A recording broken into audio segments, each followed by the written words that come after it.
अंतर्राष्ट्रीय मानव दिवस पर उधम सिंह नगर की जिला विधिक सेवा प्राधिकरण के तत्वाधान में ग्राम मानपुर के राजकीय उच्चतर माध्यमिक विद्यालय में कार्यशाला का आयोजन किया गया। कार्यशाला के मुख्य अतिथि उत्तराखंड राज्य विधिक प्राधिकरण के सदस्य एडवोकेट उमेश जोशी और विशिष्ट अतिथि के रूप में एडवोकेट कामिनी श्रीवास्तव और एडवोकेट संदीप चतुर्वेदी मौजूद रहे। जिला विधिक प्राधिकरण सेवा की ओर से आए पीएलवी गीता चंद्रा ने विद्यार्थियों को अंतर्राष्ट्रीय मानव अधिकार के बारे में बताते हुए कहा कि विश्व में रहने वाले हर मानव को कुछ विशेष अधिकार प्राप्त हैं जो समूची दुनिया को एक साथ बांधते हैं। पीएलवी गीता चंद्रा ने बच्चों को बताया कि भारत में मानव अधिकार के लिए सबसे पहले महात्मा फुले ने आवाज़ उठाई थी। चंद्रा ने कहा कि इस दुनिया में सभी लोग अधिकारों के मामले में बराबर है। देश के लोगों के बीच भाषा, नस्ल, रंग, लिंग, आधार, अन्य विचारधारा, संपत्ति, राजनीतिक बातों के आधार पर कोई मतभेद या मनभेद नहीं होना चाहिए। विशिष्ट अतिथि के रूप में उपस्थित एडवोकेट कामिनी ने कार्यशाला को संबोधित करते हुए कहा कि मानव अधिकार वे मूलभूत अधिकार है जिनसे मनुष्य को जाति, धर्म, लिंग, भाषा, रंग अथवा राष्ट्रीयता के आधार पर वंचित नहीं किया जा सकता। श्रीवास्तव ने कहा कि भारत में संविधान में मानव अधिकार की गारंटी दी गई है। भारत में शिक्षा का अधिकार इसी गारंटी के तहत है। के रूप में उपस्थित सालसा सदस्य और पूर्व काशीपुर बार एसोसिएशन के अध्यक्ष उमेश जोशी ने कहा कि अधिकारों की श्रृंखला में मानव अधिकार को सर्वोच्च स्थान प्राप्त है। विश्व के किसी भी देश सरकार द्वारा अधिकारों का हनन नहीं किया जा सकता। जोशी ने कहा, इंटरनेशनल ह्यूमन राइट्स डे का मकसद है कि दुनिया भर में समानता, शांति, न्याय, स्वतंत्रता और मानव गरिमा की सुरक्षा को बढ़ावा देना है। मानव अधिकार मूल अधिकार या स्वतंत्रताओं से जुड़ा है जिससे लोगों को जीने के अधिकार, स्वास्थ्य, शिक्षा, भाषण, विचारों की आज़ादी और समान अधिकार इत्यादि शामिल है। स्कूल के बच्चों को इंटरनेशनल ह्यूमन राइट्स डे का मकसद बताते हुए जोशी ने कहा कि इंटरनेशनल ह्यूमन राइट्स डे का मकसद दुनिया भर में समानता, शांति, न्याय, स्वतंत्रता और मानव गरिमा की सुरक्षा को बढ़ावा देना है।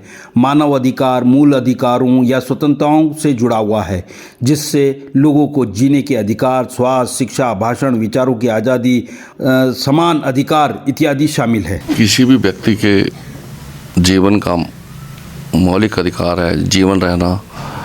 वो ये अब गुलाम वंश नहीं है कि पहले आदमी गुलाम होता था।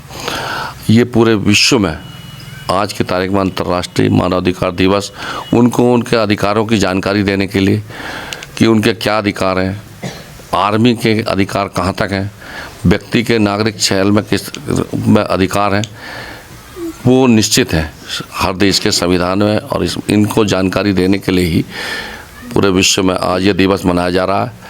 यहाँ पर जिला विधिक प्राधिकरण उधम सिंह नगर के पैनल अधिवक्ताओं और पीएलवीज द्वारा यह आयोजन यहाँ अनुसूचित जाति बहुल क्षेत्र में लोगों को, जनता को, छात्र छात्राओं को उनके अधिकारों की जानकारी देने के लिए आयोजित किया जा रहा है, जिसमें राज्य विधिक प्राधिकरण उत्तराखंड हाईकोर्ट से मुझे मुख्य अतिथि के रूप में बुलाया गया। यही जानकारी हम यहाँ देने आए हैं।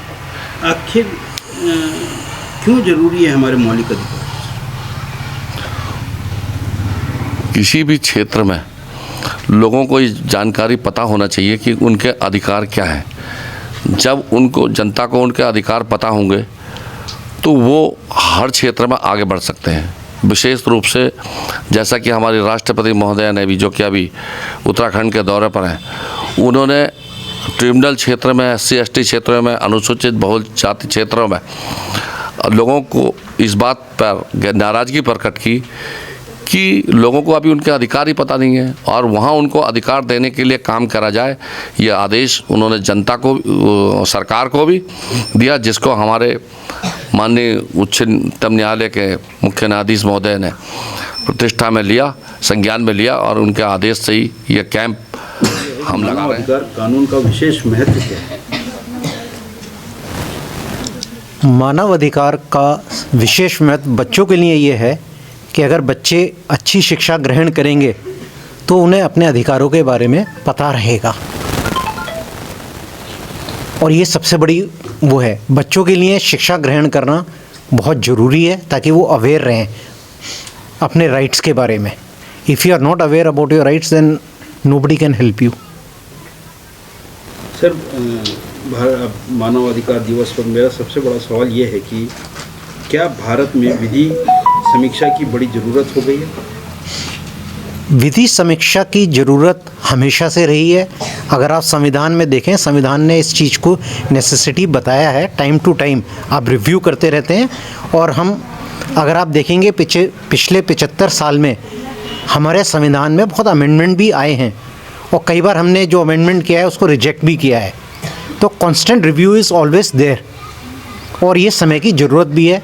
कुछ कानून ऐसे होते हैं कि जो आज के समय में सही हैं, हो सकता है 20 साल के बाद वो सही ना लगे हमें बदलते सामाजिक भाववेश में.